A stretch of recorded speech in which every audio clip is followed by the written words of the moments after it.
Que la paix et la grâce du Seigneur soient toujours avec vous au nom de Jésus. Amen.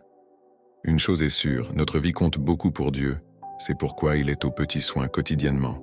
Parlons un peu de quelqu'un qui est blessé, ses comportements et ses aspirations. Tout comme la blessure physique, il faut certains soins donnés, sinon elle risque de s'aggraver et de s'empirer. Avec la blessure interne, c'est la même chose. Plus vous avez les meilleurs soins, plus vous serez guéri de votre traumatisme. Si vous avez une blessure interne, il y a certaines choses qui peuvent ralentir la guérison de cette blessure, et vous devez faire attention à ces choses. Ce n'est pas facile, mais nous devons les connaître et les distinguer pour savoir comment nous allons quand même nous débarrasser d'elles.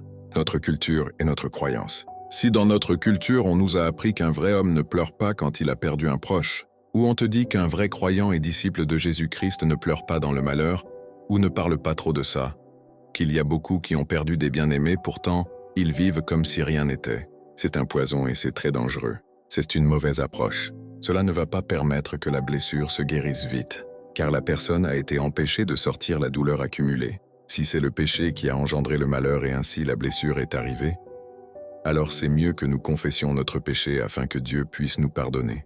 Confesser veut dire admettre que nous avons mal fait et que nous n'avons pas raison. Nous pouvons partager avec un frère ou une sœur à qui nous faisons confiance, qui va compatir avec nous dans la douleur et nous accompagner dans la prière. Il ne faut pas parler de cela avec un frère ou une sœur qui va te condamner ou t'exposer pour ne pas augmenter la douleur. Partagez votre douleur avec les frères ou les sœurs. Ne faites pas un Superman ou un héros qui ne pleure pas. Si quelqu'un est blessé, cela peut changer sa manière de se comporter. Nous ne devons pas espérer forcément qu'il reste toujours comme auparavant. Les comportements d'une personne blessée intérieurement.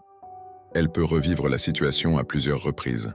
Dans ce cas, elle peut être triste, elle n'a pas suivant faim, ou agitée, elle mange beaucoup. Elle peut faire des cauchemars où elle ne fait que parler de la situation qui la traumatise encore et encore aux gens. Elle peut ne pas pouvoir se concentrer quand elle travaille. Si vous travaillez à la banque et que vous êtes traumatisé, le mieux c'est de prendre congé, sinon si vous êtes de gens qui revivent la situation, vous risquez d'ajouter 2 zéros au chiffre. D'autres évitent tout événement qui peut lui faire rappeler la situation. Si son fils est mort devant lui dans un accident de voiture par exemple, elle peut ne plus chercher à prendre voiture une autre fois. Vous voyez d'autres refuser de se marier parce qu'elles ont subi une trahison. D'autres peuvent ne plus chercher à aller à l'église si ce qui le traumatise vient de là-bas, de même si c'est une païenne. Elle peut ne plus croire parce qu'il a été négativement et sérieusement marqué par un chrétien. Pour oublier, d'autres se lancent dans l'ivrognerie. Elles ne cherchent même plus à prendre soin d'elles-mêmes, etc. D'autres deviennent très sensibles. Moins geste de bruit, elles sautent et très nerveuses. Moins geste, elles s'alarment et elles pleurent. Ces réactions sont normales pour un traumatisé. MB. Les traumatisés doivent être honnêtes et partager leurs sentiments avec les frères et sœurs. Et nous, à notre tour, nous ne devons pas les empêcher d'exprimer leurs sentiments. Mais quand vous dites aux traumatisés, votre foi n'est pas grande, c'est pourquoi vous criez ou vous avez des cauchemars.